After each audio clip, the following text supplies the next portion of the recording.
Inilah Injil suci menurut Matius.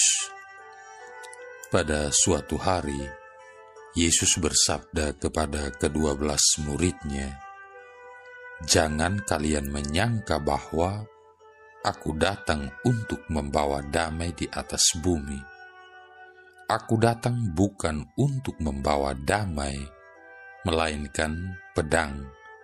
Sebab Aku datang untuk memisahkan orang dari ayahnya, anak perempuan dari ibunya, menantu perempuan dari ibu mertuanya, dan musuh orang ialah seisi rumahnya. Barang siapa mengasihi bapa atau ibunya lebih daripadaku, ia tidak layak bagiku. Dan barang siapa mengasihi putranya atau putrinya lebih daripadaku, ia tidak layak bagiku. Barang siapa tidak memikul salibnya dan mengikuti aku, ia tidak layak bagiku. Barang siapa mempertahankan nyawanya, ia akan kehilangan nyawanya. Dan barang siapa kehilangan nyawanya demi aku, ia akan memperoleh kembali. Barang siapa menyambut kalian, ia menyambut aku. Dan barang siapa menyambut aku, ia menyambut Dia yang mengutus aku. Barang siapa menyambut seorang nabi sebagai nabi, ia akan menerima upah nabi. Dan barang siapa menyambut seorang yang benar sebagai orang benar, ia akan menerima upah orang benar. Dan barang siapa memberi air sejuk secangkir saja kepada salah seorang yang kecil ini, karena ia muridku, Aku berkata kepadamu, sungguh, ia takkan kehilangan upahnya." Setelah Yesus selesai mengajar ke-12 rasulnya, ia pergi dari sana untuk mengajar dan memberitakan Injil di dalam kota-kota mereka. Demikianlah sabda Tuhan. Saudara-saudari yang terkasih, Yesus telah memanggil para muridnya untuk suatu karya pelayanan. Ia juga telah mempersiapkan mereka dan akan mengutus mereka untuk mewartakan kerajaan Allah. Dalam Injil hari ini, Yesus menyampaikan secara detail kepada mereka tentang konsekuensi yang harus dihadapi dan diterima dari tugas mereka sebagai pewarta kerajaan Allah. Tak ada satu pun alasan bagi para murid untuk tidak menjalankan karya pewartaan ini, termasuk alasan karena hubungan atau relasi dengan orang-orang yang paling dikasihi. Menjadi murid Yesus pertama-tama dan yang terutama berarti mencintai Allah di atas segala-galanya, melebihi cinta akan ayah dan ibu, cinta kepada saudara dan saudari, pun cinta kepada para anggota keluarga lainnya. Bukankah ini merupakan suatu himbauan yang rasa-rasanya terlampau berat bagi kita di masa sekarang?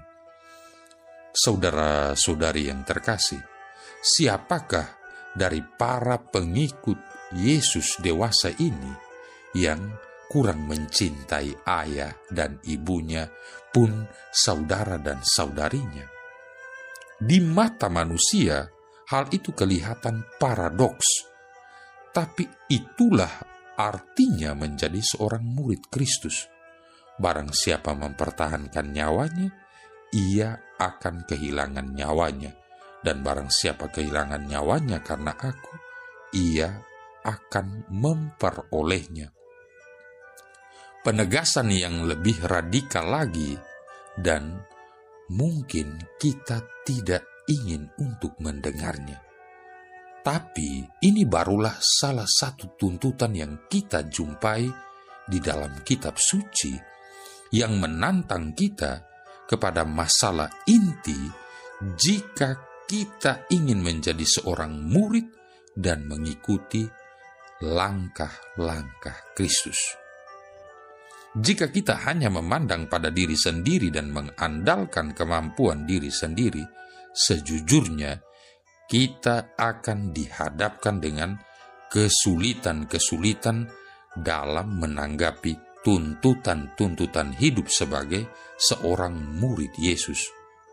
Bercerminlah pada pengalaman para rasul. Mereka menjadi murid-murid Yesus berdasarkan panggilan Yesus dan bukan atas inisiatif mereka sendiri. Seiring dengan itu, Yesus mempersiapkan mereka. Mereka tidak sendirian, melainkan saling memiliki dan mendukung satu sama lain. Dan terutama karena mereka memiliki Roh Kristus yang setia menyertai mereka dalam menjalankan tugas misioner mewartakan kerajaan Allah. Demikian halnya terjadi atas diri kita. Kita pun bukan sendirian. Kita dipanggil kepada tugas pelayanan itu oleh Yesus sendiri, dan Ia tidak akan meninggalkan kita sendirian, tetapi Ia akan mendukung kita dengan kekuatannya dan inspirasi Roh-Nya. Saudara-saudari yang terkasih, menjadi pertanyaan untuk kita renungkan, pengalaman-pengalaman apa saja dalam hidup kita yang membuat kita cenderung untuk tidak menanggapi panggilan Yesus untuk menjadi murid-muridnya.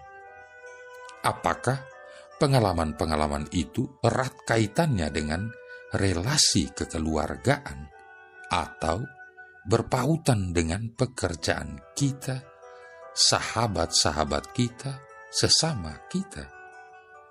Adakah situasi-situasi yang kurang menguntungkan dalam hidup kita yang cenderung menghantar kita masuk ke dalam pengalaman ketakutan dan kecemasan yang cenderung mendesak kita untuk mengelak dari panggilan kemuridan kita?